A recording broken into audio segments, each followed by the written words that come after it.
Hello, and welcome back to another episode of Undercooled. Today, I'm here with Tim, and we're going to talk about Tim's new course that he's now started. That's right. It is happening.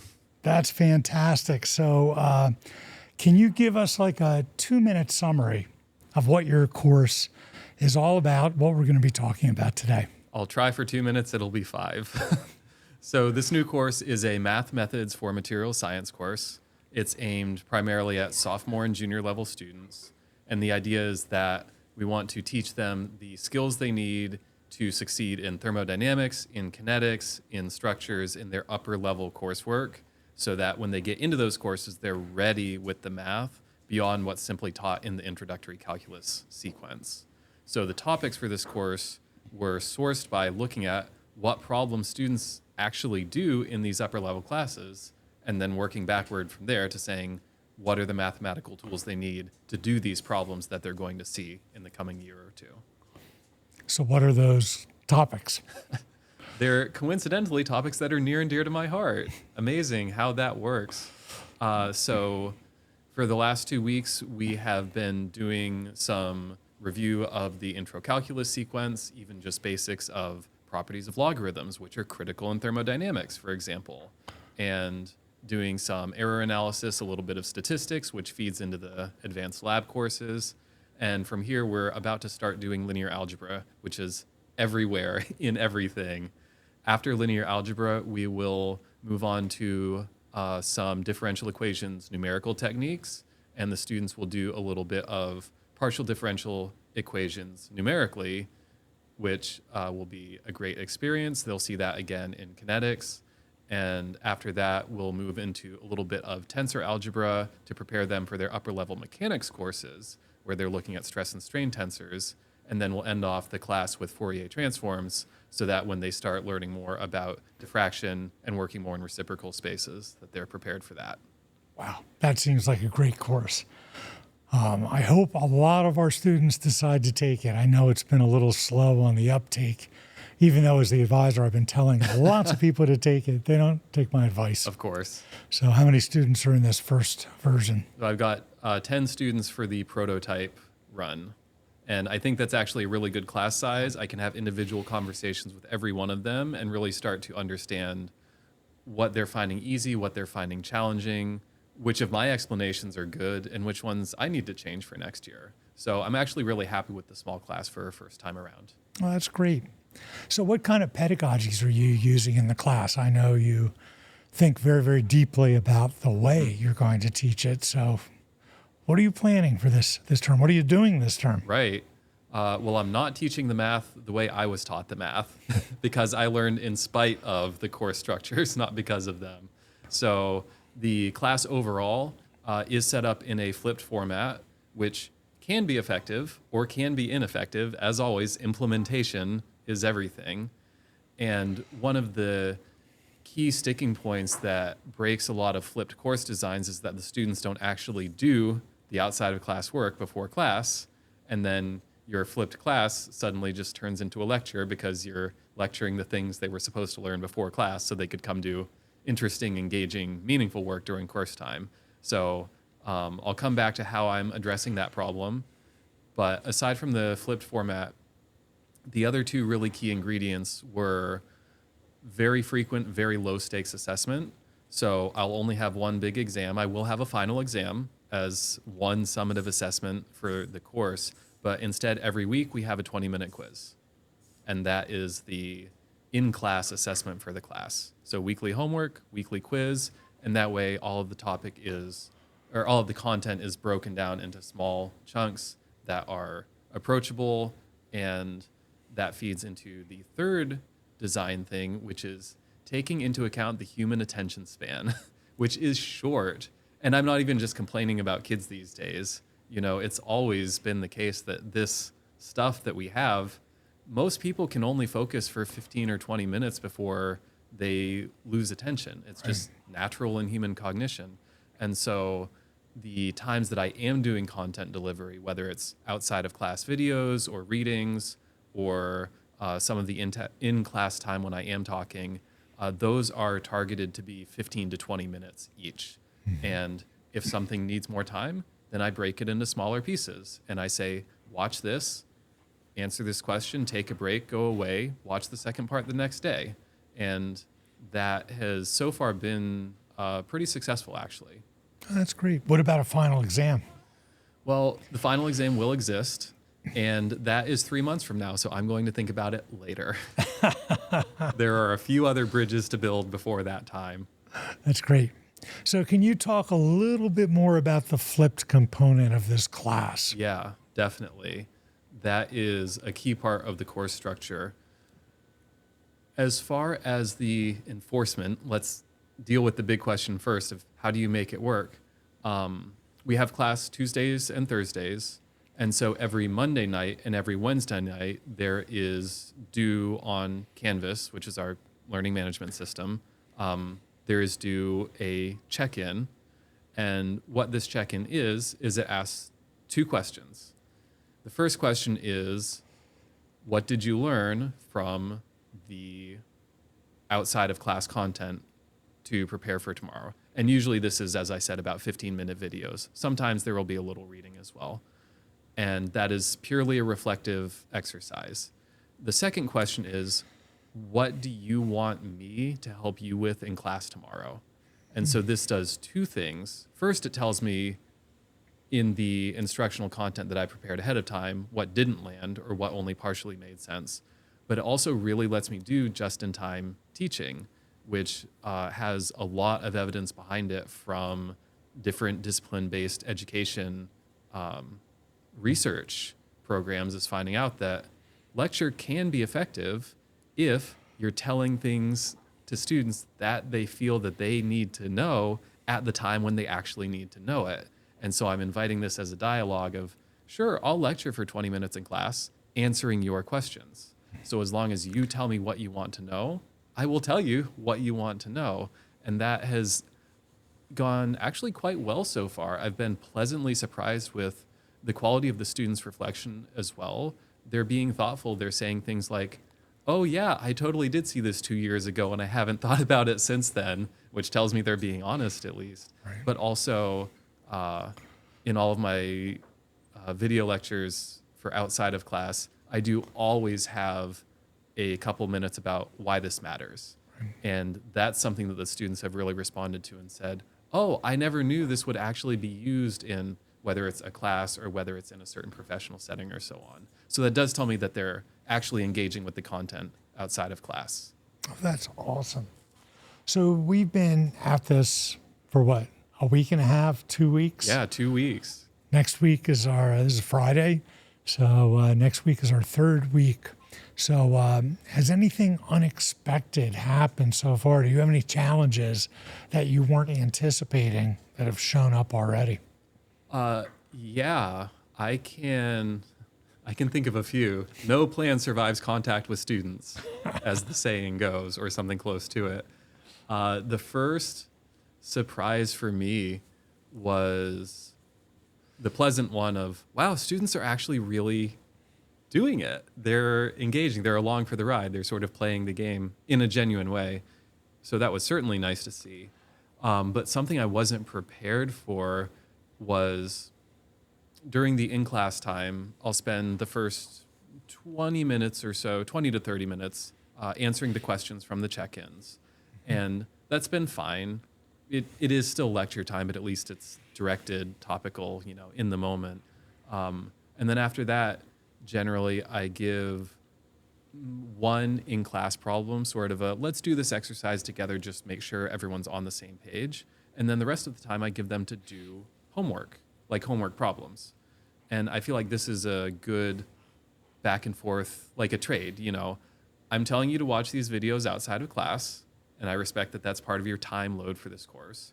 So it's only fair that I give you time in class to do the homework.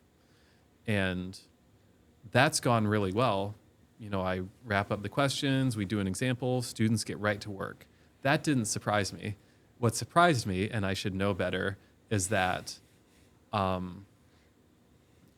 students, with one exception, have not started the homework, have not done enough of the homework early enough in the week to come to me Friday to office hours with good questions before the weekend. And so then Monday rolls around and suddenly everyone wants to know about the homework. And I'm saying, I wanted to talk to you Friday. Now, I've been teaching long enough that this shouldn't surprise me, but hope springs eternal. I suppose I was a little surprised because I had hoped with all of the structure built into the class of, watch this video on this day, do this check-in on this day, we'll do this in-class assignment. I really thought I had spread things out enough that the students would spread out their work also, but alas, I was wrong. So that is reality setting in. So we've had some ups, we've had some downs, but yeah, so far so good mostly. So clearly you're trying to build in lots of feedback loops into everything that you're doing. These quizzes they take, how many have they taken so far? Just one. Yeah.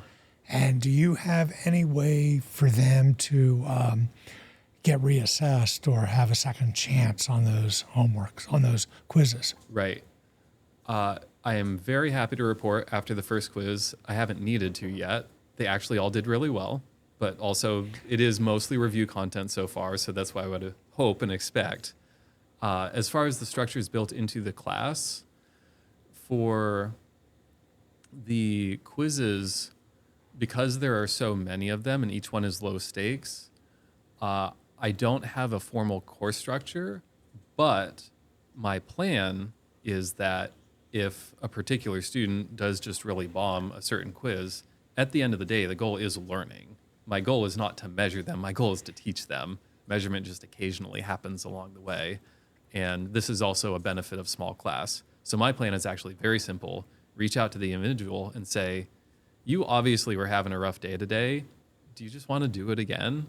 And I don't want to overthink it past that in a way. Sometimes people just need a second chance. Right. And for math problems, it's very easy in most cases to change the numbers for the same question and have a new question, and we're good to go, and it's a makeup quiz. So the only, I guess, condition attached to that is that the students just have to engage with me, right? They have to say, yes, I would like another chance. Can we talk about it? And then we have a conversation, and then they get a makeup quiz. So that's the plan. I'm really trying to keep it simple for once.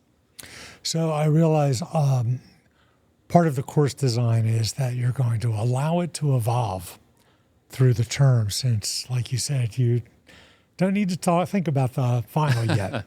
But in my experience, students want to know on day one, how am I going to be graded for this course? Yes. So what do you tell them? So that is very explicitly laid out in the documentation overall. We have a syllabus, but there's announcements on Canvas, there's content in the lectures, and I'm always saying, how will I score this? What will the expectations be?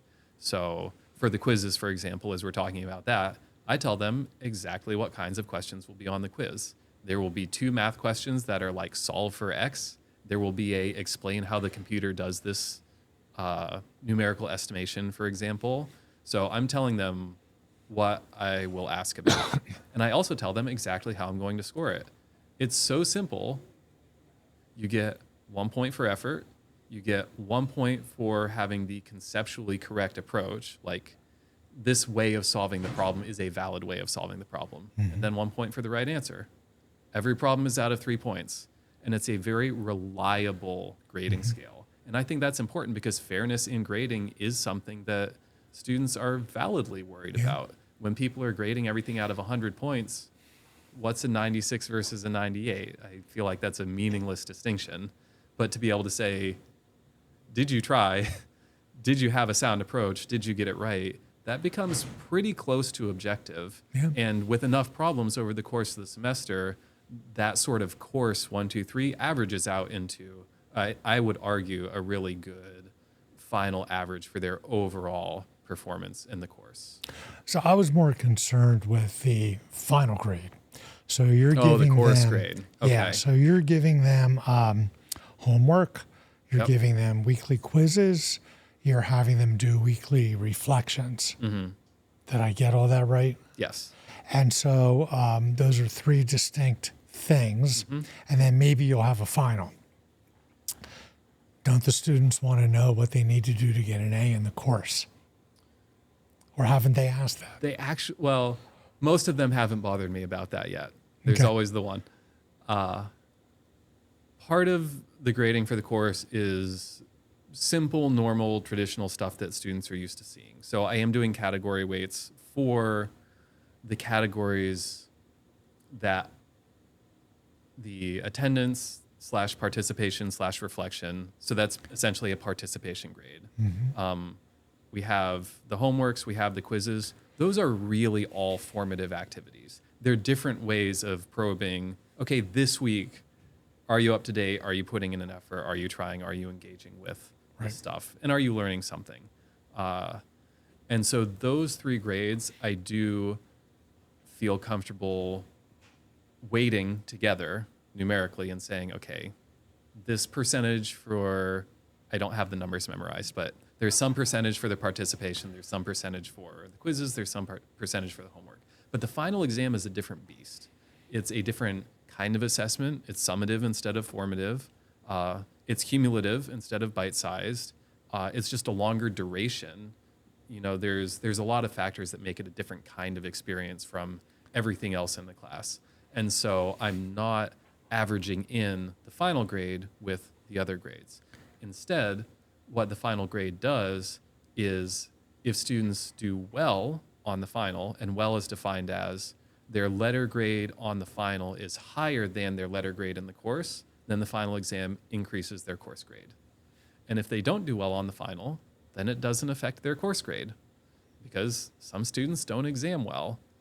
And being good or bad at exams per se is not a completely useless skill, but it's not the thing I want to base their grades on. So I'm giving them the final as the opportunity to say, if you want to earn a little bump and show up on the last day and really show me that you put in the work and you prepared and you're ready to knock it out of the park, I'll reward that.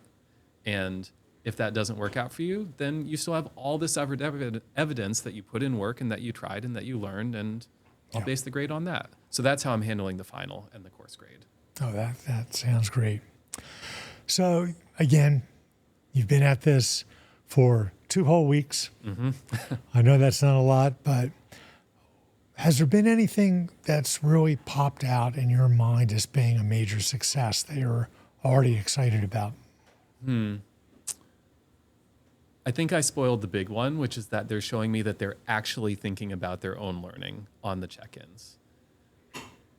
Some of them are a little superficial of, this lecture was about X, which is true. It is an accurate summary of the information, but a lot of the students are actually making, even if small ones, personal connections of, I saw this in a previous class, or I was surprised by.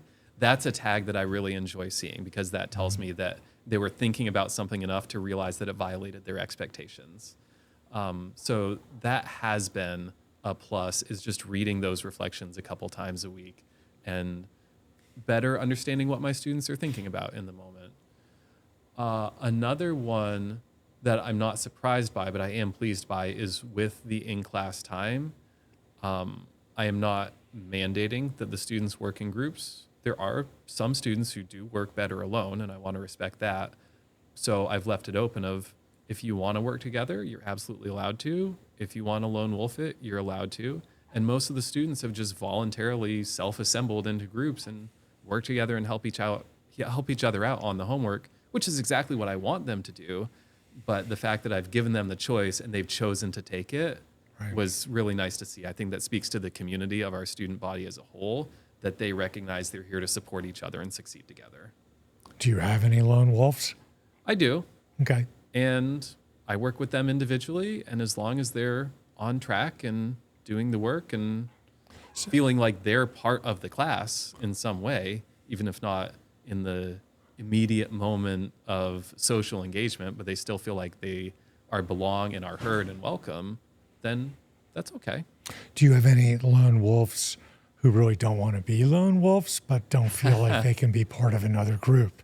That would be my concern. Yeah, that is a conversation I've had. And with a small class, I don't want to accidentally out anyone, right? But Yeah, that is an offer that I've put out in general, but for the sake of one or two individuals. So of course I'll tell the class something that I want one person to hear. And so I'll tell the class, if you're just having trouble with the study group, I can set up connections, whether it's someone inside the class or whether you want like personal office hours with the IA for the course, or, there's different options here. So to anyone in the room, if you're having trouble connecting, let me help you connect. Okay. And that way I'm just making it as explicit as I can that I am here to support your integration in this course. And at the end of the day, you are an adult and you will make your own decisions, but the resources are absolutely here. They're just waiting for you to come and take them. So please do. That's and great. I feel like that's me holding up my end of the bargain, and then they decide. I think it would be really fun if next May, after your students have taken 335 and a lot of your students are in our thermo course right now. Yes. Some are going to take their kinetics course next term. And I think it makes sense to wait until May when they've finished and invite them on this podcast and ask them how they felt it went. Yeah. Did my class actually help you, or was Yeah. it just a good time? I think that's a really important question to dig into, though, because Well, it might help you improve do your better. course for next year. Absolutely. Because it's important information to learn. yeah, we can't just kid ourselves into believing that we're doing perfect and everything we Right. teach is useful and wonderful. Sometimes it just misses the mark, and Right. the And the students, students can be a won't- good They won't know until they've taken the they've courses. needed it, Yeah. and found out if they really had it, or if they just thought they did, or if they never even thought they did. Right. So Yeah. let's keep that on our list That's a great idea. for a future podcast. That would be fun. Yep. All right. Anything else you want to talk about with your class before we take off? Yeah, here's a surprise. It took me a minute to dig this out. There's a few things I've forgotten about math. So it's a great learning experience for me also. And it comes out in the student questions. And that's another one of those things that, because I haven't taught this style of course for so long, a lecture class, if you will, it was just a little nugget about teaching that I forgot is the students always know how to ask the thing that you don't know the answer to. But that's what tells you it's a Right. good question. And so already I'm revisiting concepts in math that I haven't thought about for 10, 15, 20 years and saying, maybe I did understand this once. It's time to understand it again. And then in the conversations with the students, it does come out. And we work it out together. And it makes a very collaborative atmosphere of, I think I understand. I say this to them. I think I understand this. I'm going to try to explain it. And then help me massage the explanation to a place where it actually makes sense. And then it's probably really right. Yeah. And that's reality. Of course. We all forget stuff. It's how we recover that really matters. Yes. And we're constantly recovering through our entire careers because you can't remember everything. No. And it's the ability to recover quickly that really is a mark of whether you learned it well or not. That's right. So it's good to reveal that and expose that about yourself to your students because they shouldn't feel bad if they just can't do something. Right. Not a big deal. Completely agree. All right. Well, thank you very much. And thank you all for joining Of us. course. And we'll see you later. If you can. See you later. All right. See you next time.